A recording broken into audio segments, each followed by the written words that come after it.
Bismillahirrahmanirrahim. Assalamualaikum warahmatullahi wabarakatuh.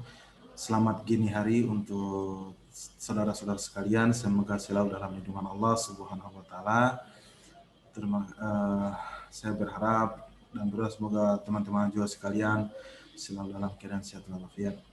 Saya mengucapkan selamat gini hari kepada teman-teman karena saya mengutip pendapatnya Benyamin bahwa bisa jadi kalian menonton video mata kuliah ini dalam waktu yang berbeda. Baik, puji syukur kita aturkan kepada Allah Subhanahu wa taala atas limpahan hidayahnya sehingga kita bisa dalam kondisi dalam sehat walafiat. Semoga kita masih bisa fokus kuliah dan harapan saya teman-teman bisa mencari referensi yang lebih banyak lagi, bisa belajar lebih giat dan bisa memiliki pengetahuan yang lebih tentang mata kuliah ini. Baik, langsung saja kita akan masuk kepada materinya. Kita pada kesempatan kali ini kita akan membahas zakat ternak, ya.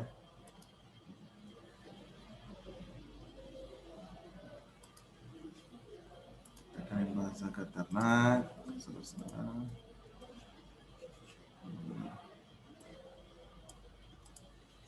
Oke.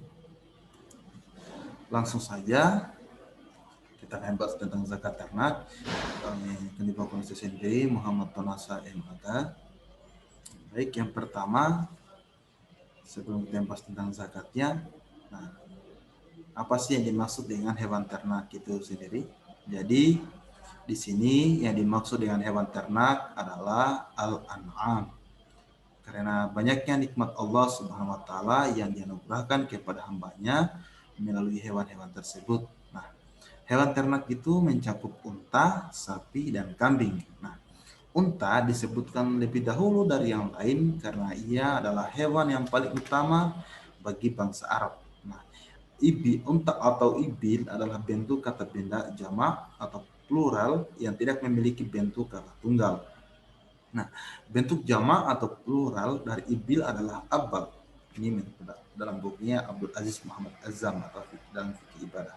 Nah, lalu selanjutnya disebut juga al-bakar atau sapi karena ia dapat menggantikan diri dalam berkorban. Nah, al-bakar adalah kata benda jamak, bentuk tunggalnya adalah bakoroh dan bakorah, baik laki-laki ataupun perempuan. Nah, dinamakan bakorah karena ia digunakan untuk membajak tanah untuk pertanian.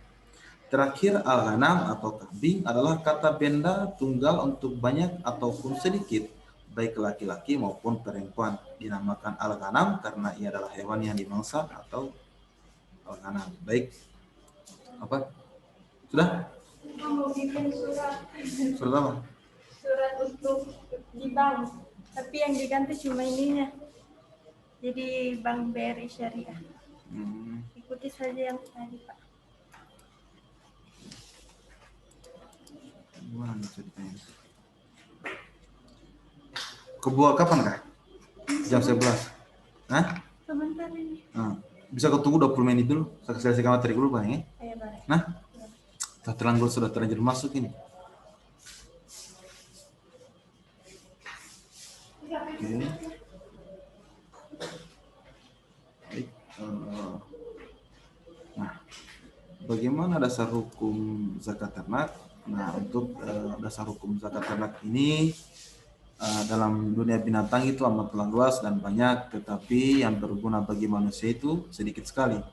Jadi binatang yang paling berguna adalah binatang-binatang yang dalam khasanahnya orang Arab itu disebut al-an'am, yaitu misalnya unta, sapi, termasuk juga kerbau dalam khasanah kita, atau kambing dan biri-biri. Jadi binatang-binatang tersebut itu dianugerahi oleh Allah Subhanahu wa taala kepada hambanya dan bisa dimanfaatkan. Itu banyak terangkan dalam ayat suci Al-Qur'an. Nah, misalnya saja dalam Al-Qur'an surah An-Nahl ayat 66 yang saudara bisa lihat sendiri bahwa yang artinya itu, dan sesungguhnya pada binatang ternak itu benar-benar terdapat pelajaran bagi kamu. Jadi kami memberi minum daripada apa yang berada dalam susu yang bersih antara tahi dan darah yang mudah ditelan bagi orang-orang yang meminumnya. Jadi ini ayat yang menjelaskan tentang kita manfaat dari binatang ternak dan kita bisa mengambil pelajaran dari hal itu. Nah, dalam Quran surah An-Nahl juga dalam ayat 80 Allah berfirman, Bismillahirrahmanirrahim, Wallahu ja'ala lakum min buyutikum sakanan wa ja'ala lakum min juludi al-an'ami buyutan tastakhifunaha yawma za'nikum wa yawma iqamatikum wa min aswafiha wa awbariha wa ash'ariha athatan wa mata'an ilahin, yang artinya, dan Allah menjadikan bagimu rumah-rumahmu sebagai tempat tinggal, dan Dia menjadikan bagi kamu rumah-rumah kemah-kemah dari kulit binatang ternak yang kamu merasa ringan membawanya di antara kamu saat berjalan dan waktu kamu bermukim, dan dijadikannya pula dari bulu domba, bulu onta dan bulu kambing alat-alat rumah tangga dan perhiasan yang kamu pakai sampai waktu tertentu. Nah, para ahli fikih Islam membagi binatang-binatang ternak dalam beberapa kelompok dan menentukan nisab bagi setiap kelompok tersebut. Yang pertama adalah unta, nisabnya 5 ekor dan tidak wajib zakat bila jumlahnya di bawah 5 ekor. Nah, jadi itu sependapat dengan 20 dirham perak pada zaman Rasulullah SAW. Yang kedua adalah kambing dan jenisnya nisabnya itu 40 ekor dia. Nah, tidak wajib zakat apabila jumlahnya di bawah 40 ekor kambing. Nah, sapi dan sejenisnya itu nisabnya 30 ekor, tidak wajib zakat bila jumlahnya itu di bawah 30 ekor sapi.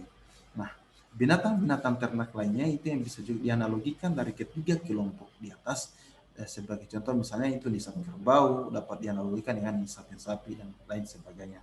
Itu saudara bisa lihat dalam buku Muhammad Arif Mufriani, akuntansi manajemen zakat perizinan. Nah,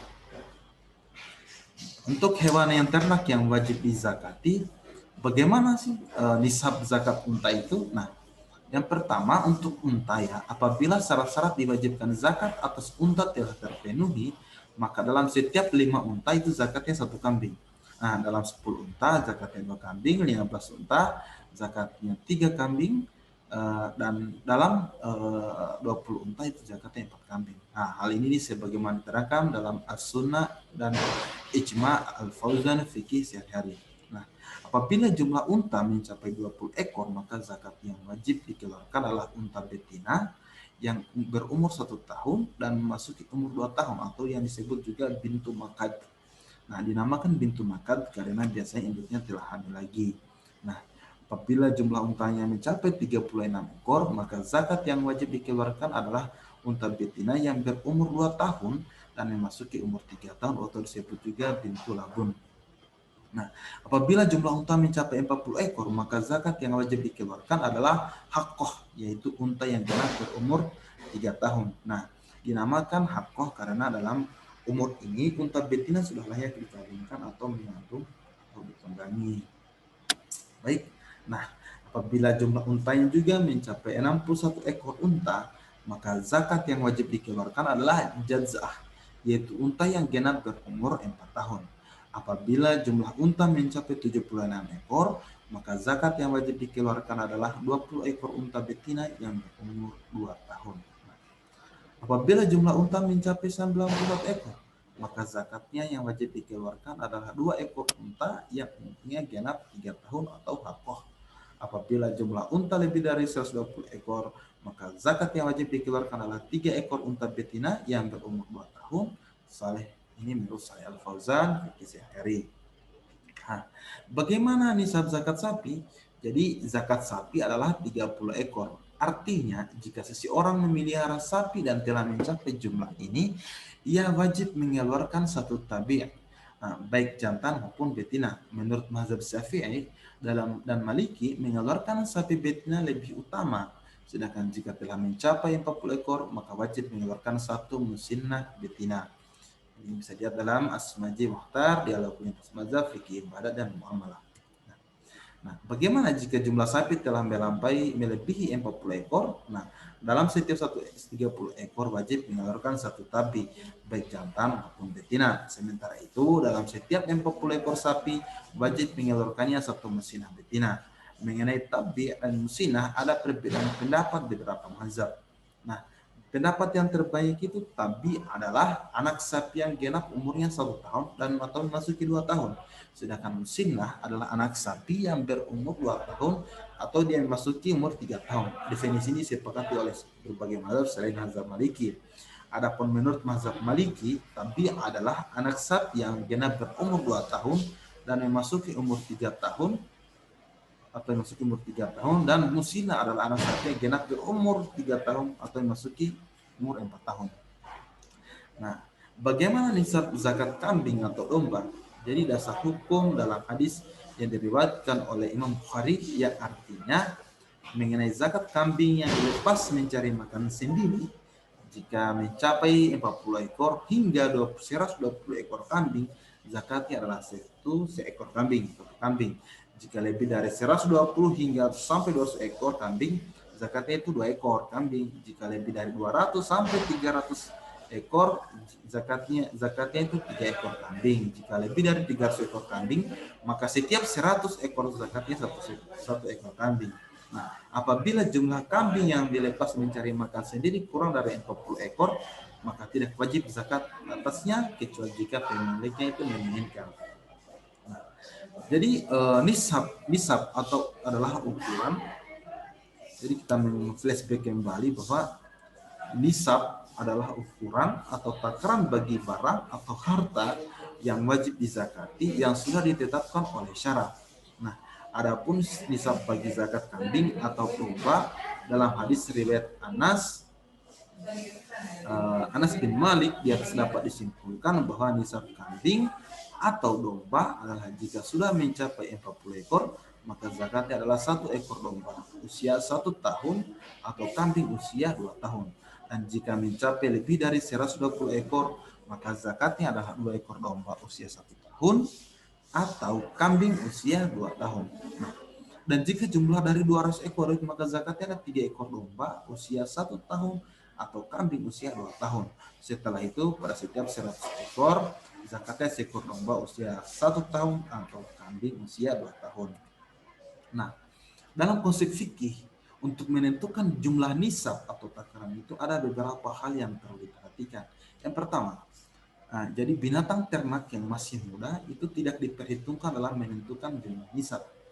Misalnya bila seorang muslim memiliki 40 ekor kambing, namun itu misalkan masih kecil-kecil, maka muslim tersebut itu tidak wajib dizakati. Yang kedua, bila jumlah binatang ternak yang sudah dewasa itu sudah mencapai nisab, maka binatang yang masih muda masuk hitungan nisab dan wajib zakat. Semisal seorang muslim memiliki 6 ekor unta besar dan 4 ekor unta masih kecil, maka kewajiban zakatnya itu disesuaikan dengan ketentuan 10 ekor unta. Nah, dengan demikian bahwasannya dalam menghitung zakat dari aset binatang ternak yang masih muda, apakah wajib zakat atau tidak, itu tergantung pada jumlah binatang ternak yang sudah dewasa. Bila yang sudah dewasa mencapai nisab, maka yang kecil pun itu dihitung. Sedangkan apabila dewasa yang belum mencapai nisab, maka yang kecil pun itu belum dihitung. Nah, yang berikutnya itu untuk haul atau mencapai masa 1 tahun. Jadi salah satu syarat wajib zakat yaitu adalah haul, yakni barang atau harta yang wajib dizakati itu sudah mencapai 1 tahun. Maka jika barang atau harta yang wajib dizakati itu belum mencapai 1 tahun, maka ia belum wajib zakat. Jadi jika kambing atau sapi atau unta yang jumlahnya sudah mencapai nisab, kemudian di tengah-tengah haul misalkan tahun buku usaha peternakan itu terlahir anak-anak dari hewan ternak itu, maka haul anak-anak itu mengikuti haul induknya. Dengan demikian, wajiblah ia pada akhir haul induk hewan ternaknya mengeluarkan zakat atasnya, induk beserta anak-anaknya tadi. Jadi sekian materi pertama kita. Semoga materi ini bermanfaat untuk kita. Kita lanjutkan pada materi dan pertemuan berikutnya. di materi khusus ini pertama tentang materi zakat ternak ini ada beberapa hal yang seperti ditekankan. Seperti misalnya binatang ternak itu diperhitungkan jika umurnya harus sudah mencapai umurnya di atas 1 tahun, harus sudah sampai nisabnya, misalnya sudah besar. Tapi kalau misalkan masih kecil itu tidak pernah seperti zakat. Kedua juga jika kambingnya atau untanya itu sudah besar sedangkan empatnya masih kecil, maka kewajiban zakatnya itu disesuaikan dengan kebutuhan yang sudah cukup besar itu. Jadi nisab itu adalah ukuran atau takaran bagi barang atau harta yang dizakati yang sudah ditetapkan oleh syara atau hukum. Jadi beberapa hal yang penting yang harus saudara ketahui ya, tentang dasar hukum zakat ternak ya, di mana terdapat dalam Quran surat An-Nahl ayat 66. Bismillahirrahmanirrahim. Wa innalakum fil an'ami la'ibratan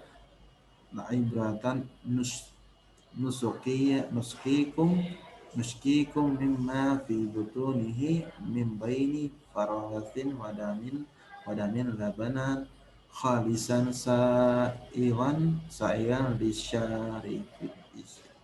lisyaribin. Maaf pengucapannya lagi agak tersendat karena tulisannya dan huruf ini yang kurang ya. Saya kurang bisa melihat itu. Sekian dari saya. Assalamualaikum warahmatullahi wabarakatuh.